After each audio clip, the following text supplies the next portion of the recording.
Please stay tuned for important disclosure information at the conclusion of this episode. Hi, and welcome to The Long View. I'm Christine Benz, Director of Personal Finance and Retirement Planning for Morningstar. And I'm Jeff Patak, Chief Ratings Officer for Morningstar Research Services. Our guest on the podcast today is New York Times economics reporter Talmon Smith. Before joining the business desk, he was a staff editor for the Times opinion section, covering public policy, economics, and culture. He began his career as a researcher and visiting scholar at NYU's Journalism Institute and was assistant to the editor-in-chief at GQ magazine.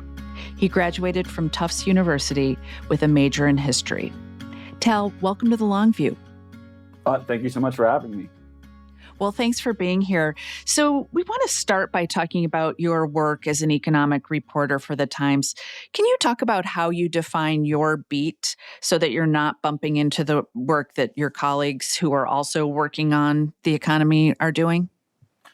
Yeah, so I'd say that broadly, I cover macro, labor markets, and financial markets whenever financial markets intersect with those other two topics. But what's really nice about our newsroom, both virtually and in person, is our collaborative nature. You know, for example, having Ben Castleman by your side on a Jobs Day NFP release is a cheat code, right? Because that man could probably work for the BLS himself if he wanted to, right? He's just brilliant with data.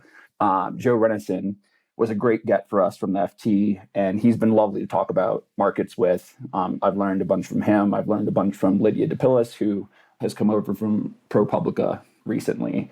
And with Joe, I just paired on a story rounding up Q1 earnings season, which showed how corporate profitability continues to hold up at much higher levels than anticipated and may now, in fact, reaccelerate by some measures, which, as I'm sure we'll get into, that's really bullish for investors and our 401ks going forward. But of course, a lack of margin compression or less profit margin compression than people like little Brainerd at the Fed before and now at the NEC had hoped for. We don't get as much as some were predicting or hoping there, then that could be tough for us as consumers directly, and indirectly, it could be pretty bearish for the macro environment because, of course, that could keep the Fed higher for longer than markets even priced in or anticipated. And so that's an example of a story where, sort of my real economy and macro focus paired very well with Joe's really in and out knowledge of markets and what they're expecting and what firms, large and small, are doing. So there's definitely times where I have to respect, that the DC borough is going to, be chasing a debt ceiling story, and they're going to be best positioned to do that. And so there's no need for me to be that extra cook in the kitchen. And other times it's like, the more the merrier, because this is an incredibly large country. We are the largest economy on earth, right? We are the center of global financial markets. So, there's 50 states. So there's plenty of work to go around in another sense. So I find that when I do bump into colleagues on stuff, it's not typically a problem. We're a pretty interactive bunch.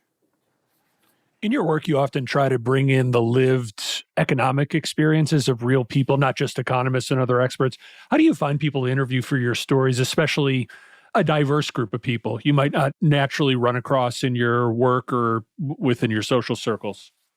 For sure. I suppose if I have a certain brand, for lack of a better term, it's definitely that, I'm a guy that at least partly tries to put human anecdotes and stories into my features, or even some of the shorter run database stories that I do. I think the goal there for me is twofold. I think that people tend to be visual learners, and so they love visual aids and charts. I love charts. I'm sure we all spend time on econ Twitter and FinTwit. It's almost like the very matter of the communication there in some sense. But also sometimes people need human illustrations to understand what the data is communicating. And just to briefly make that more concrete, right? We've all been seeing these sort of hockey stick shaped charts for particularly lower income workers, right? If you've been paying attention, you might see that in some cases in leisure and hospitality, there's charts flying around showing that people are getting pay raises in excess of 20%, 25%, on and on. And yet, right, I might find the person that has experienced 30%, maybe even 35% in terms of pay raises in percentage terms. However, peeling apart that chart and those percentage terms and finding that, this person was making $10 an hour and now they're making 14. That's nothing to sniff at, right? It's modest but meaningful. That could be the difference between this person being able to pay a light bill, or being able to take their kid out for an extra meal, right? A little treat like that, right? But $14 an hour isn't going to rocket somebody into the middle class by any means, right? So that's sort of the point of it. I also think it's important to do on a secondary level, because if I am truly a capital R reporter who presumably should be objective going into most issues, then it's important for me to be open-minded, to have an open notebook, and I'll have a hypothesis for a story, right? Often that's how I pitch it and get it greenlit, and either start making phone calls or travel someplace. But I try to keep my mind open to what exactly I find out, and oftentimes I'll have an idea in my head of a certain trend and how somebody might be experiencing it. And it turns out that after doing the work of identifying an actual person right in the midst of that phenomenon, that, oh, well, I had this idea of what was going on there, and actually it's the opposite. Or that was partially true, but we should be complicating this narrative a bit more when we speak about it. So to, again, ground that in something specific, I went to Nebraska in early 2022. And I expected that, bosses there, employers there would sort of hate the sub 2% unemployment they had. Because, right, if you're hiring in that tight of a labor market, then you're likely having to convince somebody who's already employed that you're offering a better opportunity. But turns out, not really. Most of the employers, and I spoke with a ton there, found some things to be annoying, right? There's also a lot of supply chain mess still going on. The war in Ukraine, made transport far more expensive, right? Because we saw diesel shoot up. And yeah, it was a bit of a challenge to find staffing. But most business people I spoke to in Nebraska had the attitude of preferring to deal with the headaches or side effects that come with a booming local economy over the downsides of a sluggish one, right? Where there's plenty of people that'll take a job, but there's not enough work to go around.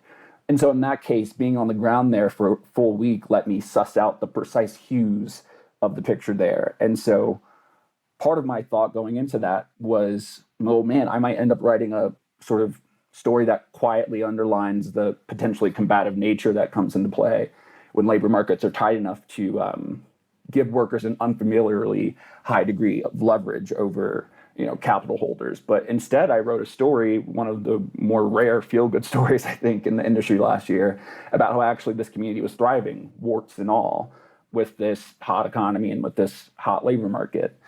Of course, since then, I've written, some sad stories about other subjects related and unrelated. But I think that was important. And, in terms of the sausage making and the raw process, yeah, I mean, sometimes I do classic shoe leather reporting where I kind of just show up and I convince my editor, like, hey, just let me go there and I'll figure it out. And other times, either because of time constraints or because of just simplicity, there's plenty of nonprofits that advocate, for people in a pinch. What type of pinch is, there are numerous ways to be challenged, right? And they are very happy to work with you and see, which single mother that, works in the airline industry, or which person, recovering from, drug use or something that is now trying to get back into the workforce. You can actually pretty quickly find those folks through organizations. But other times you don't want to do that because you can kind of end up with sort of cookie cutter stories, whether those are, really bad sob stories that don't necessarily give people the dignity they deserve, or, right, just like a PR person's dream where it's like the smaller, mid-sized or large corporation that gets to, brag about how great they are and put it in the Times, right? You don't want to give people that freebie either. So sometimes, I cold call, which makes you feel ridiculous sometimes because people hang up on you more than they pick up. But when they do pick up, sometimes you just get the best stories. Like, just very quickly here, I remember, I think I was doing coverage for non-farm payrolls, a jobs day. And, ahead of time, it won't come as a surprise to anybody. We do some pre-writing. Obviously, we leave open space what the actual numbers are, but generally you have a pretty good sense of where the economy stands that month going in. And so to the extent you want to, illustrate what it feels like in the economy, in say May of 2022, you have these anecdotes that are going to support and help color the data. And I remember I called this gentleman who was an electrician in Tennessee, outside of Nashville, and he was just the perfect encapsulation of what was going on at the time. I mean, he was very understandably upset about not having a lot of parts, whether it's replacements or new orders, because we all know anything related to electronics was a mess for quite some time, and you could argue is still a bit wonky. He was so busy that he actually had to work more hours, and he wasn't super happy about that because he had done already, well enough to where he didn't exactly need the money. He was actually hoping to retire soon. Business was so good for him that he actually had some of his employees leave, some young men that worked for him who are also electricians, kind of figured out, wait, yeah, business is so good for us right now. I'm going to go start my own thing because you're paying me a wage, but why don't I just do, my own independent business and, in some ways end up competing for market share with you. So I tried to, reach out to Electricians of America, some trade group, right? I wasn't going to get this very colorful, sort of crotchety old guy breaking down what the market was like for, a small business person in the trades in the South at that time. So I've gone on about this for a bit because I do think it's really important. And I don't know that as journalists, we always communicate like how and why stories end up being shaped that way and how it's done. Because I think it's pretty interesting and pretty important. So that's super helpful color, and I think nicely sets the stage for what we're going to talk about. But I wanted to stick with jobs and the economy. We are getting these still strong jobs reports, yet we're still hearing that recession is right around the corner. So from where you sit, can you characterize the state of the economy today? Yeah, I mean, the cheesy line I'm using right now when I speak to people about this is an annoying economy is not a contracting economy.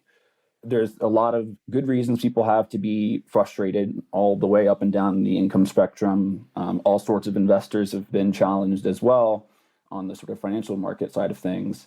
But the economy is growing, sort of unevenly and confusingly, but growing nonetheless. And I think part of what's going on is that it's very important to inflation adjust data, and there's wonks that are far more informed than me that could get even further into the weeds. But sometimes I think real GDP, right, which is our go-to measure for economic growth, is imperfect and confusing. And so you get things like, was it a technical recession, was it not, in the first half of 2022, where, if you take this number and make the other number the numerator and this the denominator and deflate things this way, then with an economy as wacky as the one during COVID and immediately post-COVID, you can get things like negative inflation adjusted growth while also millions and millions of jobs being added, right? And so I think that's a sign that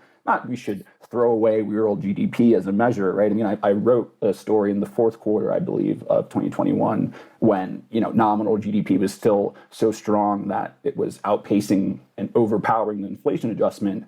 And so I'd be a hypocrite to then say that, we should only pay attention to real GDP when I think it makes sense. But I think it's broadly a sign that we should be humble about all this data. And I think there's been a lot of really interesting conversations, almost like in the academic space on the left and the right of, maybe GDP isn't the end all be all of what we are aiming for as a society, with our communities and with our markets. On the basics of it, a recession could be around the corner. And I suppose the nature of business cycles is that, recession calls are never wrong. They're just early. Eventually we'll get one.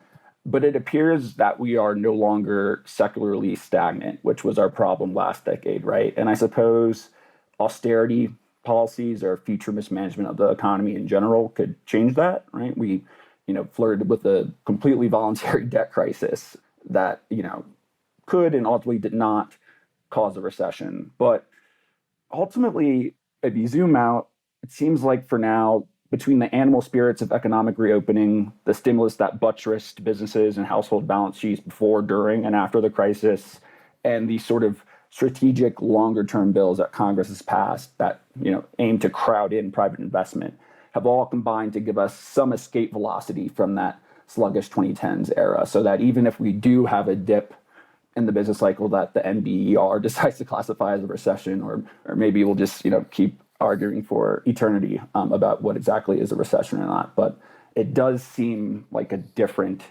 general economic feel. The last thing I'll say there is that people's politics can sometimes lead them astray in their analysis of the business environment or the macroeconomic environment. I spend a good decent amount of time, like many of your listeners, I'm sure, and maybe you all, watching, Bloomberg surveillance in the morning and, some of the CNBC shows. And, then I get to my own work. But I just see a lot of commentary and, not from, politicians that are being interviewed or other sort of more naturally politically occurring creatures, but, PMs, like portfolio managers, making calls and positioning portfolios of institutional clients based on this idea that there's a biblical decree that we must pay for the sins of our perceived profligacy in terms of supposed overspending with a massive or even a mild downturn. Maybe we'll have a massive or a mild downturn, but seeing people talk about the business environment and the macro outlook in these ways where they seem to be frustrated that, according to a textbook that they trust, or a leading economist that they trust, that sort of has a certain ideological color, and then when that doesn't play out, almost blaming reality and getting upset with the reality, that just doesn't seem helpful. But everybody has their biases, and it's also frustrating to spend a lot of time building a set of knowledge or building an investing strategy and having that not go as planned based on what you might see as mismanagement in terms of public policy. The last thing on that I'll say is that, the inverted yield curve as a recession indicator, I think, got bailed out by COVID, or maybe it predicted COVID, I don't know. But even the father of the yield curve inversion indicator, right, as like recession indicator, says that things are sort of so weird right now that it may have broken, the just absolute trustiness of the indicator going forward. And in a similar sense, Claudia Sahm, a former Fed staffer who was my writer and I was her editor when she was a contributing writer at the Times, has said that her Sahm rule, right, which is a different recession indicator, might also not apply. And so I think those two folks are a great example of the really necessary humility that this moment sort of calls for. Another oddity about sort of the time that we're in right now is this round of rate hikes. It hasn't really knocked down the housing market all that much, in part because of low inventories in so many parts of the country. Do you have any thoughts on why that is and what would be likely to change it? Yeah, I mean, I am sure that you all will eventually have, if you've not already had, somebody that is a policy expert in the housing space in particular. And I'm not that, so I want to preface everything I'm saying by acknowledging that I'm learning about this along with everyone else. But I do think that the sort of natural incumbency of homeownership and the many incentives that homeowners think they have to limit supply, or if there's going to build, not build in their backyard, right? Which is the root of the not in my backyard NIMBY movement and the counter yes my backyard YIMBY movement. I think those NIMBY forces are powerful, and not in a way I find when I'm reporting that comes across as malicious, as mwahaha, let's make society unaffordable for first-time home buyers and folks trying to get a leg up. But ultimately, the Fed rate hikes will not build more housing supply, right? The thing about problems is usually you have to kind of solve problems. And so I do think it was sort of odd, at least exceptional, right?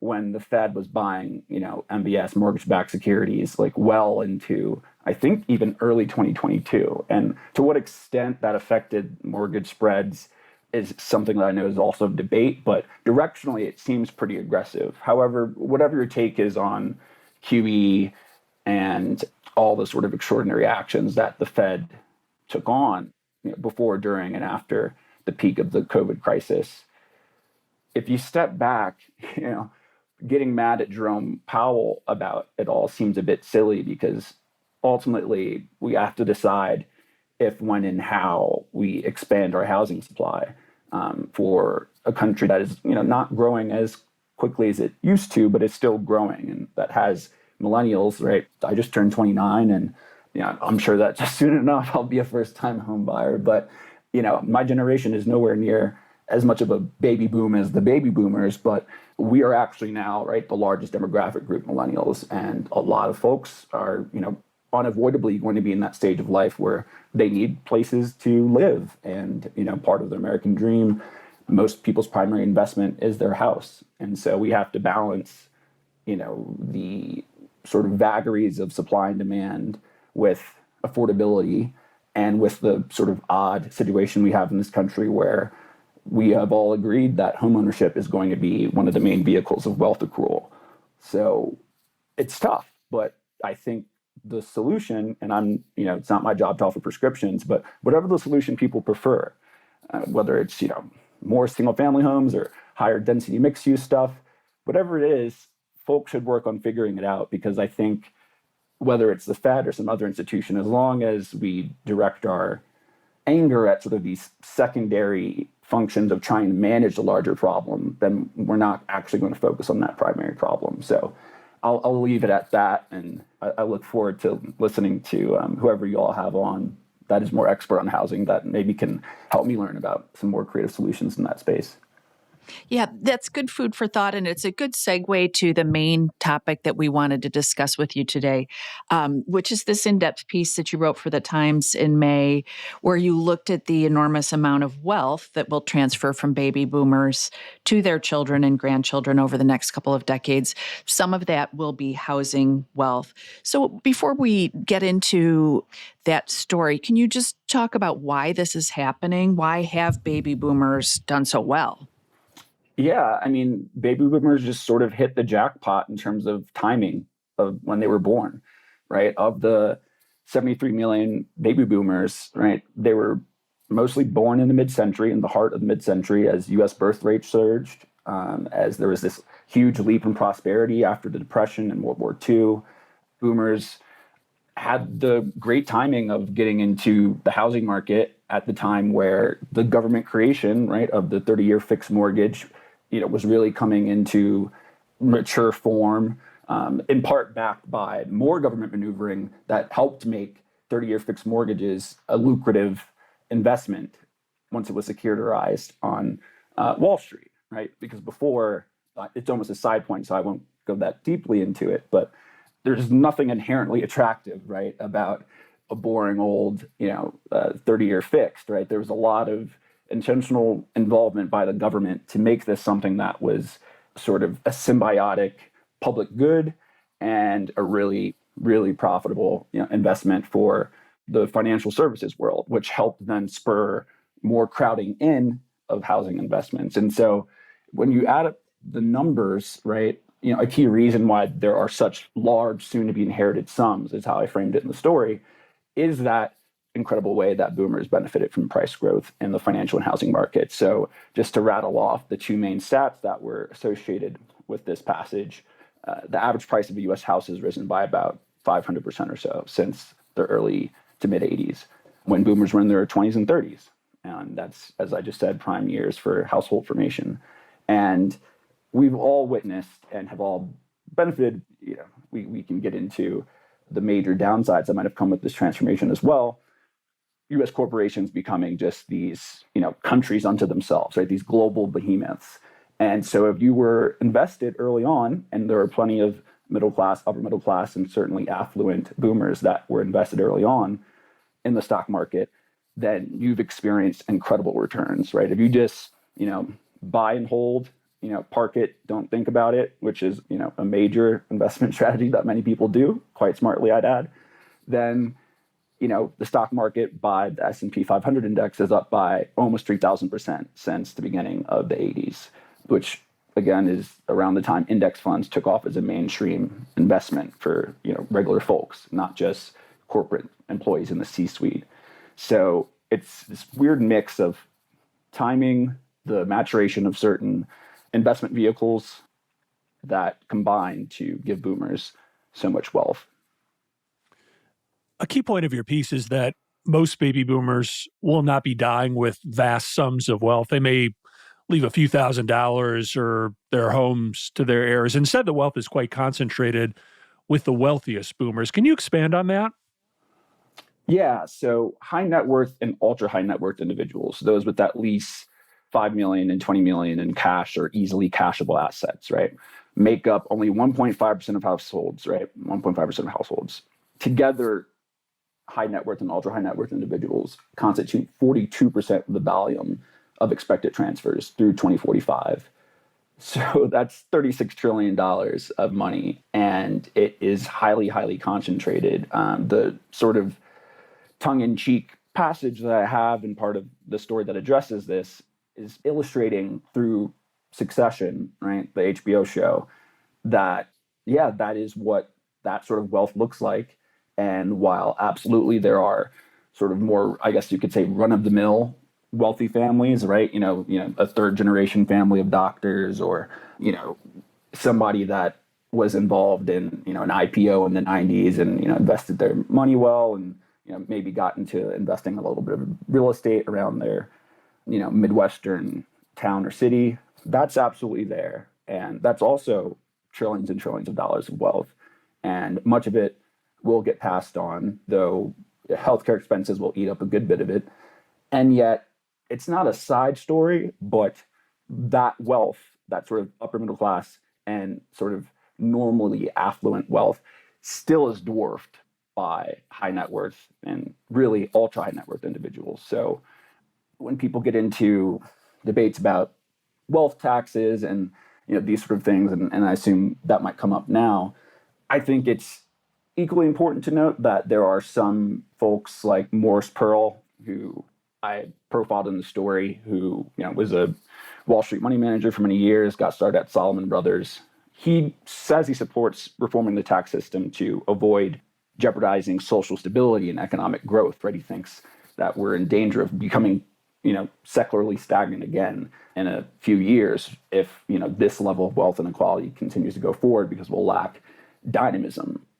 Morris Pearl is also in the camp that, we don't necessarily need the money of the magnificently wealthy. I guess one way to talk about it, my pal Nathan Tinkus made this joke that, you can't cut up a yacht and eat it, right? Abundance for the middle class and working class, isn't necessarily this eye for an eye trade-off. But it is true that as people have become magnificently wealthy thanks to the booms, especially in tech, banking, and so on, that they've also been taxed less than they otherwise would have been with old tax rules. So it's sort of this winners take all, compounded by government policies and regulations for sure. And then just through the sort of natural physics of how money works, compound interest is of a great help to anybody that already has, a very large pile of assets, which all these people in the ultra high net worth category do. Right. I wonder if you can discuss the role of race in all of this, which you did discuss in your piece as well. In a graphic, you show how wealth in the U.S. is disproportionately concentrated in the hands of white families. Is that getting any better? Slowly but surely. I think going back to what I just said, just the very nature of compound interest means that, there is no, and I know this is a very sensitive topic. I am a Black American myself, so I don't mean to be dismissive, but if you just follow the money and understand the data and understand how money begets money, wealth begets wealth, then there is no catching up in terms of, absolute terms between whites and blacks in this country. And, it's not for me to decide what we ultimately do with public policy and and how much we factor in racial wealth inequality to talks about wealth equality and income inequality. But I do think there was a very well-intentioned focus really last decade on the racial wealth gap. And, it was really remarkably, in a way that I think shows a lot of societal progress. It was a very key part of the 2020 Democratic primary talking about this. And I think directionally that is all positive. But I think part of what I tried to do in this article was show that, this country is still mostly white. Most people in this country are not wealthy. And yet most white people are not necessarily wealthy, but most rich people are absolutely white. And so there's this weird sort of thing where, to go back to the ultra high net worth individuals, that is a very homogenous group, right? You can find literally a couple of Black billionaires in that group, maybe, certainly Asian families and Hispanic families and others that have done well, but it is very much not a diverse group. And a lot of that wealth, not all of it, but a lot of it, if you trace it back far enough, is absolutely directly connected to, an apartheid society that we had for most of this country's history.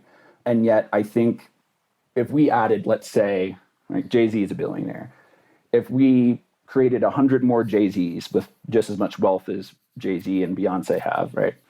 Well, then in the data, right, the racial wealth gap would shrink substantially, right? It would still be huge, right? So I'm doing a little bit of a bit here, but it would shrink a lot. And I would just tell people that spend a lot of time focusing and talking about closing the racial wealth gap, is that what you want to see? And I think they'd probably say, no. What we want is to have better opportunities and better outcomes for the Black community and other, historically disadvantaged communities. And I think that leads you to a suite of solutions that, in a super corny way, could be framed as, a rising tide lifts all boats. But if the goal is to make sure that there's a higher standard of living for the Black community and for all communities of color, for people of all colors, then you might, in a way that I think ends up helpful for this conversation, have less sort of pie in the sky debates about reparations and things of that sort, and maybe, have a broader set of considerations and policy reforms that will help not just Black folks who are disproportionately in poverty, but everybody who's in poverty or everybody who's struggling to afford a home for the first time, and so on and so on. Social media is combative. The intelligentsia is a passive aggressive but rough and tumble place. So, maybe that's too hopeful of me. But I think one thing that this piece might have quietly done, though maybe I'm being biased because I'm just hoping that, my own story has a desired effect. I think it hopefully helped push people into that latter set of concerns that I mentioned, since once you get into race and things get very personal, then I think we often end up having unproductive conversations, even if it's absolutely important to keep our eye on the ball of all the ways that racial inequality is still something that this country deals with in a very ugly, sometimes, way. I wanted to shift and talk about one policy consideration, which is tax policy. In your piece, you discuss how tax policy is contributing to this great wealth transfer, specifically the fact that a lot of stock and other assets transfer tax-free due to the step-up in cost basis that families get when someone leaves them assets. Can you expand on that? Yeah. So I should be somewhat careful here. I don't want to get in trouble with my editors. But, one of the great quotes, I think, or at least I enjoyed it, was this wealth strategies advisor at Bank of America private bank, noting in this conversation with his colleagues that, quote, inheritances are income tax-free to the children, with very few exceptions. And, there are so many ins and outs, right, when it comes to tax policy concerning wealth. One thing that, didn't make the final cut in this story is the wild nature of family foundations, which technically is a family giving up the money to charity, and yet the family can, run this family foundation charity themselves, get amazing tax benefits on it, through the endowment and other means.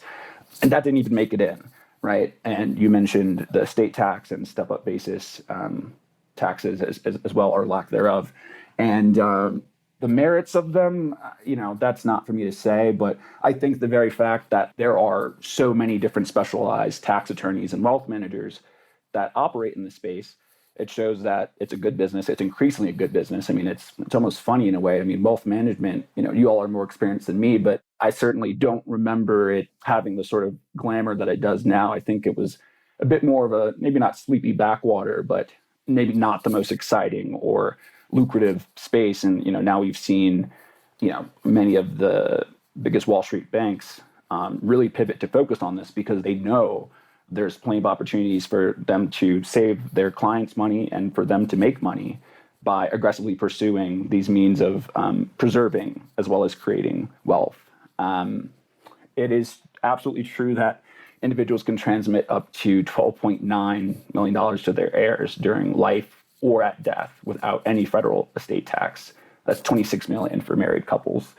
And that's a change, right? It wasn't always that way. Not as long ago as some folks might think. We had a top tax rate in terms of income, even during the early Reagan era, well above 50%. I'm not sure whether that's compatible with the modern economy we have, but I think it is an important indicator that, the status quo is never a given. When people get together and have their elected officials come around to an idea, a solution, they can do that. If we, want to give a carrot to this sort of investment and hit another investment or another area of the economy with a stick, then you can hit that with a stick. I think we saw that with the IRA that President Biden signed into law, that was a very carrots-heavy strategy. And we'll see if it works. That's up for debate. But I think the analogy there is just that whether we're talking about crowding in strategies for macroeconomic policy or whether we're talking about fairness in our tax system, it's all up for grabs. None of this is a coincidence, right? These changes that were incredibly helpful for high net worth and ultra high net worth individuals were put into place by Congress people and state level officials that they were very close with. And, some populist movement from the right or the left or somewhere in between could come and modify those changes. So it'll be interesting to see. I would go back to the idea that through my reporting, I've truly come around to, which is that we are not so dependent upon the ultra wealthy for making whatever future investments that we decide to do, right? Whether it's a more cultural one centered around, dignity, which is definitely, what I consider preserving, if we want to preserve them, Medicare and Social Security, right? There's not a lot of bang for the buck in terms of productivity gains by, helping the elderly have a respectful end to their twilight years, right? But we've considered that important. Or if it's, having a military buildup to defend ourselves against, the Chinese Communist Party, right, Beijing, or that same money that can, go to adapting or, fighting against climate change.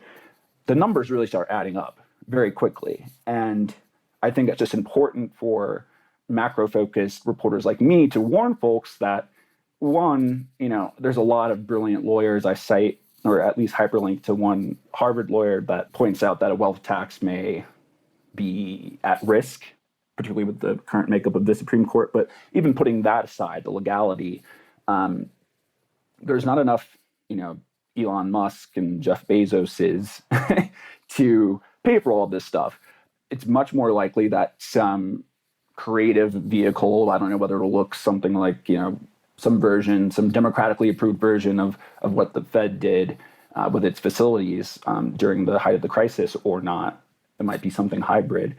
Or it could just be through the plain old issuance of debt. We do a lot of that right now anyway.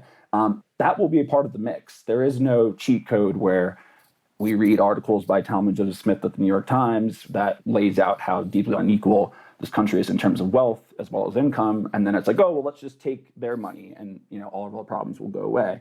There's one, there will always be problems. Two, despite how much money these individuals and these families, these households have, it still wouldn't cover it. So I think the society that we live in, this incredibly complicated and inspiring global economy that we are in, even if it's incredibly scary at times, it will require a much more creative sort of public finance state, I think, going into the rest of the 21st century. So I just wanted to make that, I think, very important point that was mostly left subtle in the piece, but that I think, in this audio format is maybe a helpful tidbit to highlight.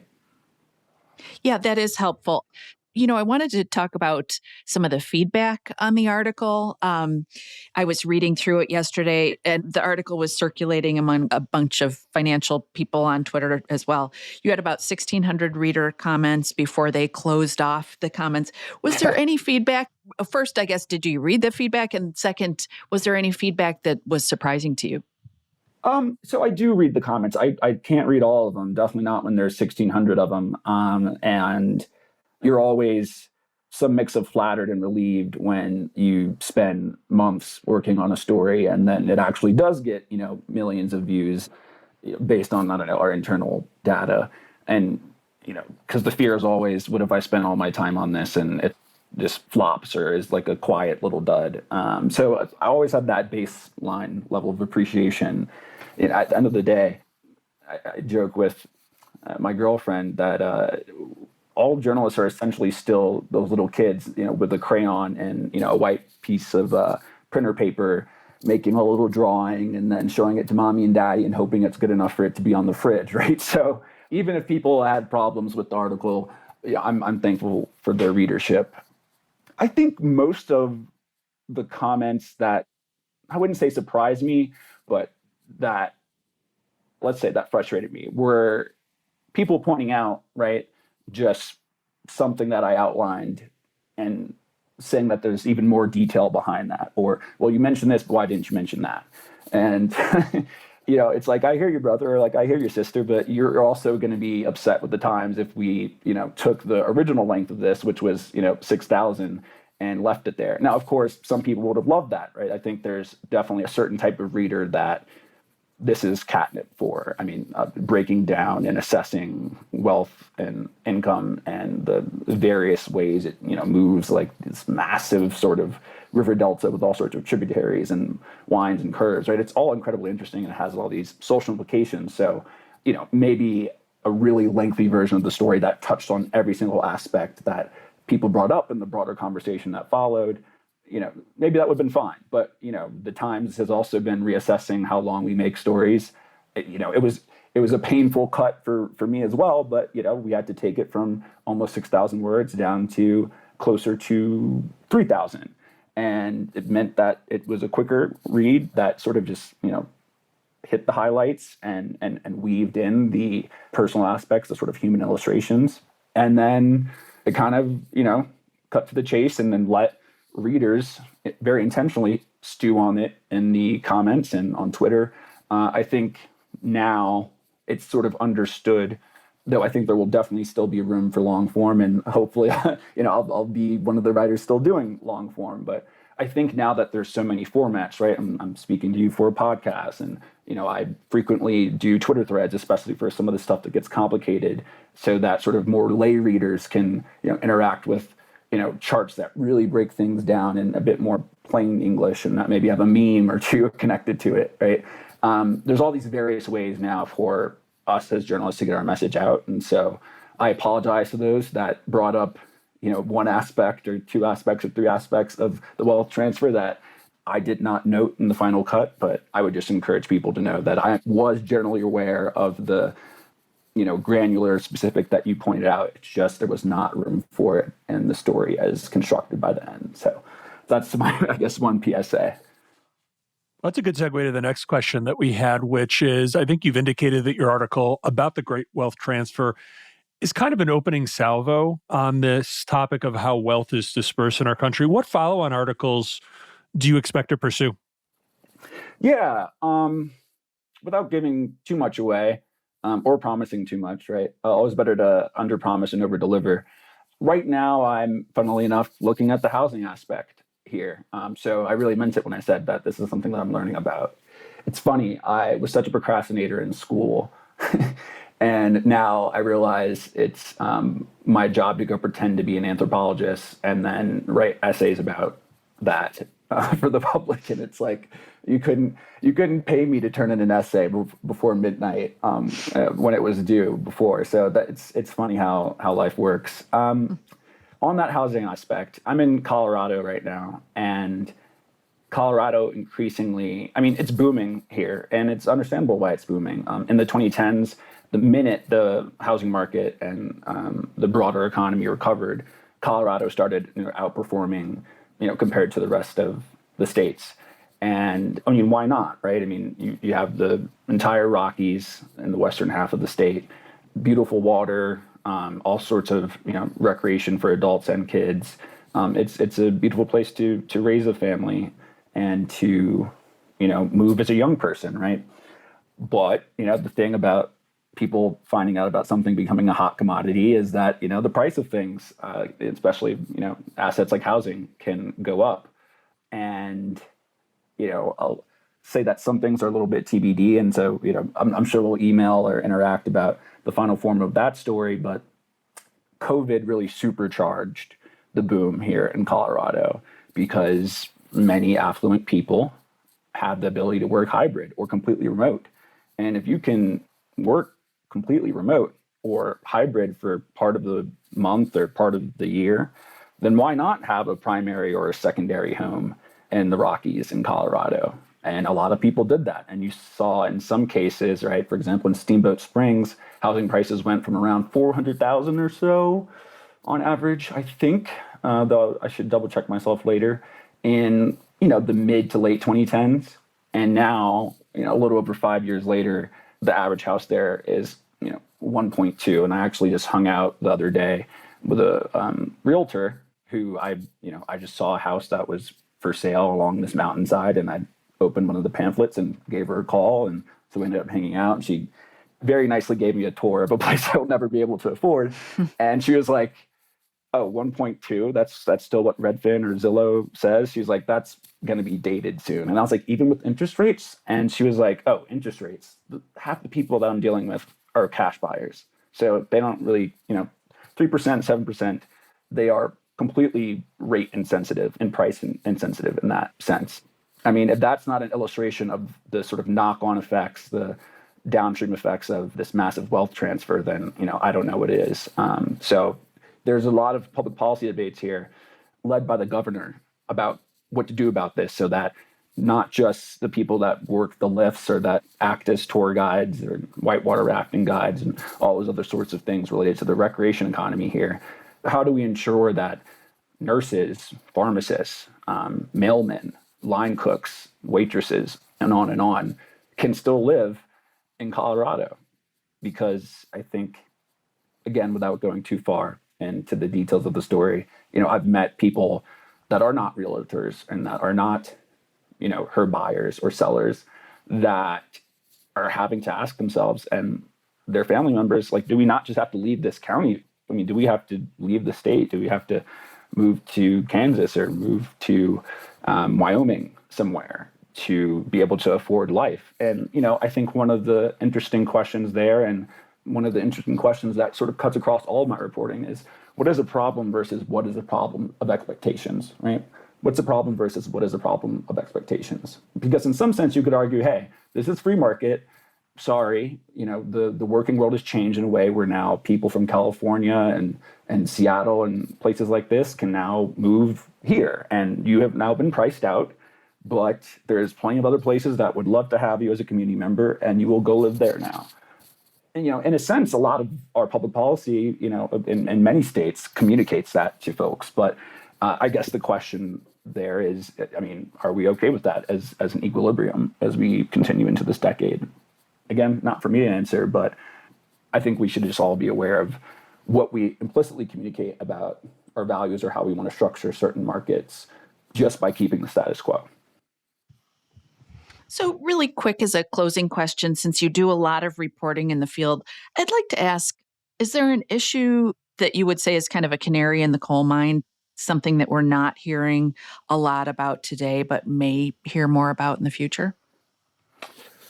That is a very good question. I mean, I think I'll say two quick things. The first one, which is the quicker one, is that I think people have been far too bearish about the economy. And I think that is, again, in part to the way that ideological positions have maybe filtered into, opinion surveys, right? I don't think any of the main sort of, whether it's PMI or NFIB, right? They, as a reporter, sometimes, those are great organizations and they absolutely produce a lot of helpful data, but a lot of the survey sentiment data just has not been useful because I think there are a lot of business people that are still doing so well that they're struggling to keep up with orders or, struggling to staff up, which is another way of saying business is so good, I can't hire enough people to keep up with my current level of business, right? There's a way to frame that instead of sounding like labor shortage sounds like, oh, wow, things are so great, I, got to really juggle things in a way I'm not familiar with. So while I don't think that they've been as useful or as reliable as they've been in the past, I do think that if people get bearish enough, we actually can manifest a recession. And then the second side of that is a lot of debt, thank goodness, is long-term, cheap, and fixed, whether it's folks holding mortgages or whether it's businesses that took the opportunity to finance themselves at the very, very low rates of 2019, 2020, 2021, and early 2022. So maturity walls, to the extent they're anywhere nearby, are far out for many companies that have access to debt capital markets, right? But small businesses aren't accessing debt capital markets, right? I mean, they're not, there's, the business around the corner is not, selling corporate bonds to get through the year, right? They operate on cash flow and sort of, business credit cards and through bank loans. And I do think that there is some black pool. We don't know how big it is.